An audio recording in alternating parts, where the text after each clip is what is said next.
السلام علیکم پاکستان، کیا حال چال ہے؟ ٹھیک ٹھاک ہیں جناب؟ باتیں تو وہی پرانی ہیں، بس ان کو دہرانا ہے۔ آج 9 گھنٹے ہو گئے ہیں پاکستان میں وہ لفٹ پھنسی ہوئی ہے، 7 بچے، ایک ٹیچر، آرمی والے سارے وہاں پر کیمرے لے کر لوگ نیچے ایسے کھڑے ہیں جیسے تماشا دیکھ رہے ہیں، لیکن کوئی دعا نہیں کر رہا، کوئی سجدہ ریز نہیں ہے، بس ہر آدمی نے ہینڈی پکڑا ہوا ہے اور ویڈیو بنا رہا ہے۔ آرمی والے بیچارے لگے ہوئے ہیں، کوشش کر رہے ہیں، اللہ کرے یہ کامیاب ہو جائیں۔ 7 بچے ہیں، 10 سال سے 13 سال کے بچے بتا رہے ہیں، اور کتنے پریشان ہوں گے ان کے والدہ۔ ٹائم تو بہت اللہ تعالیٰ نے دیا، دیکھو آپ قسمت آرمی کو انشاءاللہ 2-3 بچوں کو تو میں نے دیکھا ویڈیو میں، ان کو انہوں نے حفاظت کر لیا، مطلب بچا لیا، اور انشاءاللہ دوسرے بچوں کو بھی وہ بچائیں گے۔ بس ٹائم تھوڑا سا ملنا چاہیے کہ رسی نہ ٹوٹ جائے، مسئلہ نہ ہو جائے۔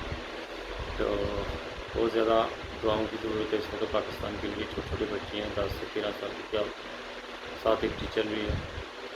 تو زیادہ سے زیادہ مطلب کوشش کرنی چاہیے آدمی کو اور حکومت کو۔ اس طرح کے معاملات اگر یورپ میں ہوتا نا، اب تک کتنی دیر کا انہوں نے بچا لینا تھا بچوں کو، لیکن پتہ نہیں پاکستان میں اس طرح سے کوشش نہیں کی جاتی، یا وہ چیزیں نہیں ہیں ان کے پاس اس طرح۔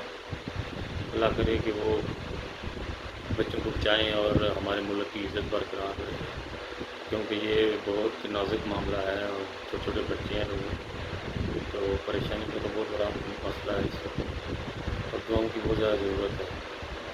باقی یہ لوگ جو نیچے تماشا دیکھ رہے ہیں، ویڈیو بنا رہے ہیں، اگر ان کے اوپر کیمرہ مارتے کہ سجدہ ریز ہوتے تو زیادہ روح بہت خوشی ہوتی کہ ہمارے ملک میں بھی لوگ دعائیں کرتے ہیں، اور ملک میں کوئی مشکل ہو تو یہ لوگ دعا کر کے اللہ تعالیٰ سے مانگ سکتے ہیں۔ لیکن جب بھی وہ کیمرہ مارتے ہیں، ہر بندے اپنے سیلفی بنا رہا ہے، ویڈیو بنانے کے شوق میں، نیچے ہر آدمی نے کیمرہ پکڑا ہوا ہے، بس تماشا دیکھ رہے ہیں۔ دعائیں کرو یار کہ جو بچے ہیں ان کو اللہ تعالیٰ اس طریقے سے یہ مصیبت سے نکال دے۔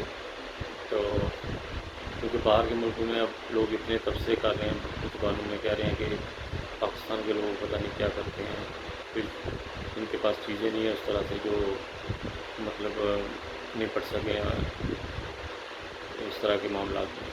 تو بہت زیادہ تکلیف ہوتی ہے جب آپ اپنے ملک کے بارے میں اس طرح کی خبریں سنتے ہیں۔ تو دعاؤں میں یاد رکھیے گا، اور زیادہ سے زیادہ کوشش کریں اس وقت، ملک کے لیے دعا کریں کہ اللہ تعالیٰ یہ جو لفٹ جو پھنسی ہوئی ہے تو اتنا ٹائم مل جائے کہ سارے بچوں کو اور ٹیچر کو بچا سکیں، اور ہمارے ملک کی ایک عزت بنی کہ پاکستان بھی اس طرح کے معاملے میں بہت خاص طور پہ دعاؤں میں یاد رکھیے گا۔ اور بہت شرم آتی ہے جب لوگ اس طرح کے مسئلہ ہو ملک کے لیے بنا ہوا ہے، اور ہر آدمی نے ہینڈی پکڑا ہوا ہے، یا تو مسجد میں جاؤ، نمازیں پڑھو، دعا کرو، اس طرح کی ویڈیو سامنے شیئر کرو، کیا کر رہے ہو آپ کو؟ اوکے جی، خدا حافظ۔